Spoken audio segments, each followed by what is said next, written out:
I am the tofu golem. Please enjoy the video. You start by looking at the reel and the line because most casting failures come from simple reel problems. Remove any debris, rinse salt water off, and let dry. This prevents sticking. Next, run the line between your fingers to feel nicks or memory that cause snags, and pay attention to spool tension and drag. Too tight prevents line release, too loose causes backlash.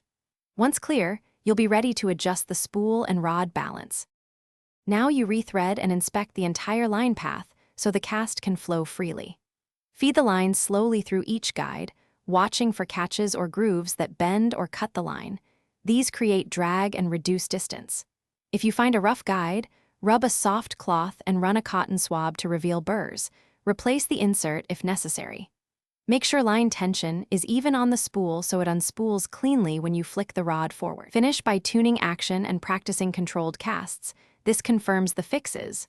Set spool tension slightly tighter than you think, then perform short throws to feel how the line leaves the spool. If it hesitates, loosen a click. If it overruns, tighten a click. You want a smooth, continuous payout. Once done, step up to full casts and note improvements. If problems persist, swap the line for fresh mono or braid, or have the reel professionally serviced. This resolves hidden mechanical faults. Thanks for watching. Consider subscribing if we helped you today.